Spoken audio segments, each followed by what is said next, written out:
All right. Welcome, everyone, to another edition of our weekly Friday market update. This is Spencer Sue, your tech realtor of the Bay Area. Every Friday, I cover the latest headline articles that I find interesting, but also go over the weekly stats and the data of what is happening here in the Bay Area. I cover most counties here. So if you have any questions, feel free to leave a comment below. I answer every single comment and every single reply that I get. And if you or anyone you know is actively thinking about buying a house, selling a house, or investing in a property, it's hard to argue a better time than it is right now to do so. Happy to have a conversation with you and the family. Feel free to reach out anytime. I'm never too busy to help. Let's get going. So first and foremost, average mortgage rates tick up this week. Picked up slightly, 0.03%, not too much material. I think it's going to be pretty much hovering around this level at this time. Now, this is the average amount. Many of my clients have still been able to get somewhat lower. Just depends on their credit profile, their leverage, also which area that they're buying at. But still, the average at 2.9 for a 30-year fix is incredible. But I've seen it at under 2.7% these days. But not much has changed here. Now, there are predictions from different thought leaders in the space that people think there's 5 reasons why mortgage rates will rise in 2021. So while the Fed has mentioned that they will continue to be buying back mortgage-backed securities over the next 5 years, there is going to be some sense of potential normalcy, especially if there is some sort of vaccine and economic activity. So the confidence level will greatly improve if that's the case. So the rates may be picking up because of that.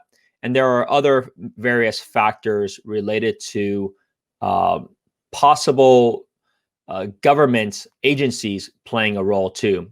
You can see there may be some sort of add-on, because right now there's an add-on fee for refinances starting in December.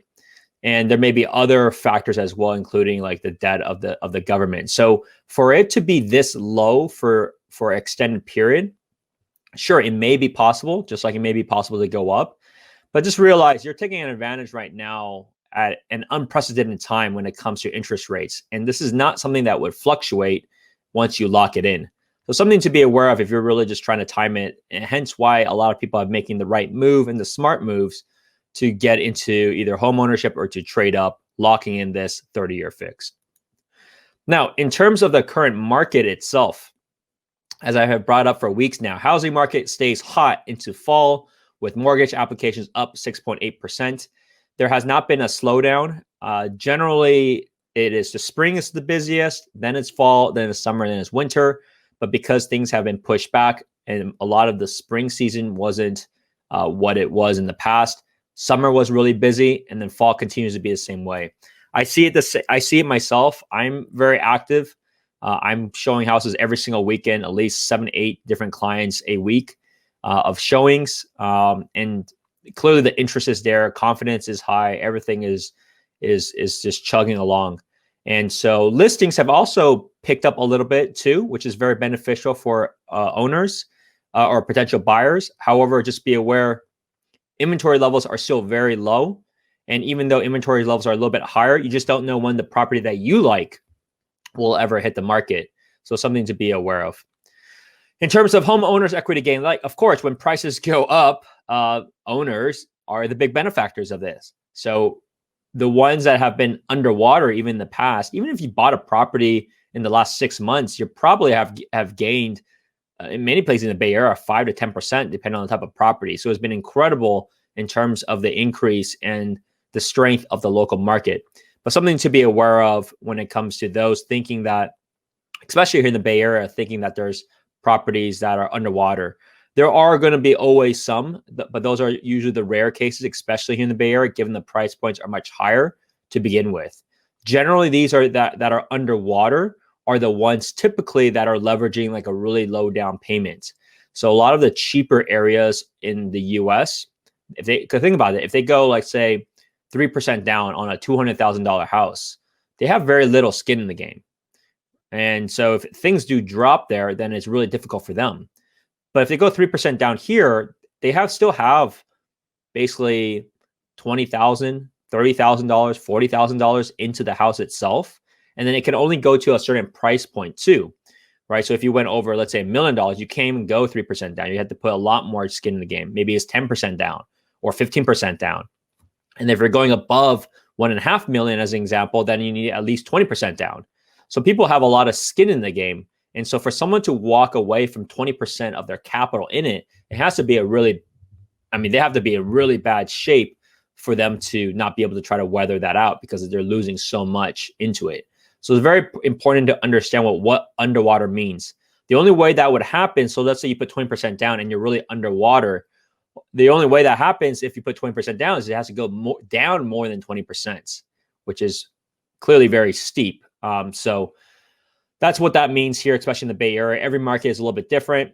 Generally, the areas that are hit the hardest are the ones that are much more leverage, 3% down kind of options in very inexpensive areas.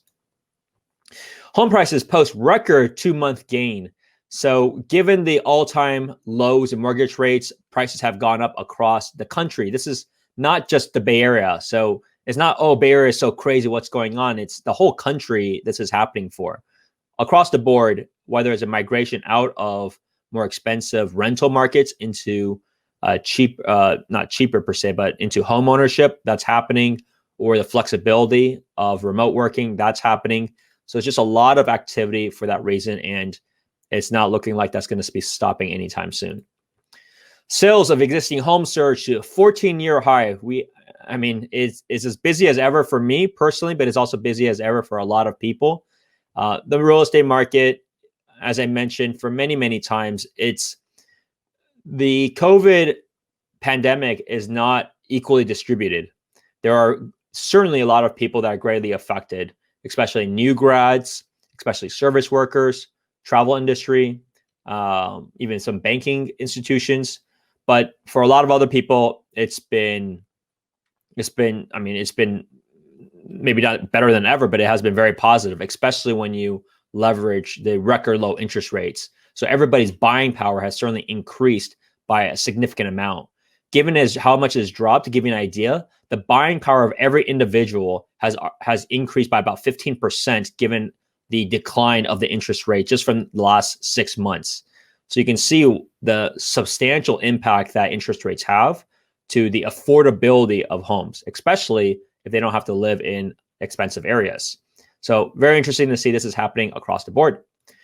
Same with builder confidence. I do a series and I've shot 3 videos this week, and I'll be releasing it over the next couple of weeks of new construction, just to get an idea of where they're at, what the prices is, what the flexibility is, how fast are they selling. Across the board in the Bay Area, they cannot build fast enough. If they had plans to build out next year, they've actually accelerated the plans because they can't fill the demand. So things have been very busy and very, a lot of people, especially younger families, would prefer a new home. So there's less maintenance. The community, it's all new people moving in.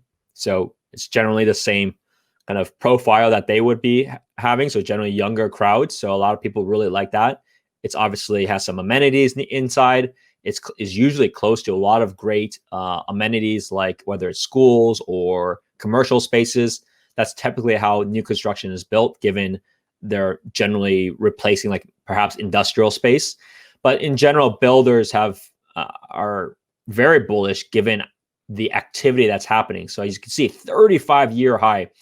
And I see from themselves. Now, it does not mean that you cannot negotiate. It does not mean you cannot get a deal, right? So be aware of that. Now, it does mean, though, that it really depends on who you work with as a realtor to negotiate and understand. You have to understand what levers you have. Price is going to be the last lever that you have when it comes to negotiating with builders. Because if you think about it, if you got a great deal on the price, that will get exposed to the public. So the builder would certainly do that at the very last resort. And given you see they're mostly doing fantastic, there is no reason for them to do so. You're kind of lucky they're not just raking up the prices, which many of them are. But there are other levers to negotiate on that are behind the scenes, and there's a lot of levers there. So something to be aware of if you or anyone you know is even considering new construction. The benefit of new construction as well is that you have the flexibility of potentially choosing your own finishes, your own styles, your own colors. And at the same time, a lot of people are in a rent situation, and so they don't really want to break a lease. Obviously, it depends on your situation. A lot of my clients have broken leases. They may just pay 1 or 2 months, but we just try to negotiate that as part of the build, right? If you're going to pay 2 months, let's just try to get some, if not more than that, back, and that gives you, that hopefully that will solve that that discrepancy. So that is very common, and also, but it is the flexibility, right? Some of them you're not even able to move in for another 3 months plus, so it gives you plenty of time to move, plenty of time to give notice. You're not in a rush. So there's a lot of benefits right now of new construction, and hence why they're doing so well. Okay, so the next point I want to bring up is usually every week, not though I just cover the real estate market perspective, but I also do cover anything interesting as to what companies are doing as they think about real estate. My thesis is still the same. You go and you live where the companies are hiring and how they're playing their corporate real estate game. There's a reason why Amazon, and I saw this not long ago, why Amazon is sinking $1.4 billion into new offices. Now, Amazon, as you may know, basically owns half of downtown Seattle, which is incredible. But they're also all over the place, right? They're in New York, they're in Austin, they're certainly in the Bay Area, they're in Denver. And what they're doing right now is they're continuing to expand and invest in offices. So they spent $1.4 billion worth of investments in offices all over the US. And these are some areas that are not as large as their current ones, but they're certainly going to be creating a lot of jobs. And these are mostly high-paying tech jobs. These are not the what are those? The facilities where they do the shipping. They're not any of those types of work. This is more white-collar tech jobs, which are generally high-paying. And so this is a report recently, and JLL, which is one of the largest corporate real estate firms, have also confirmed that a majority of the big tech companies, and as I've brought it up many, many times, they are not shrinking their footprint at all.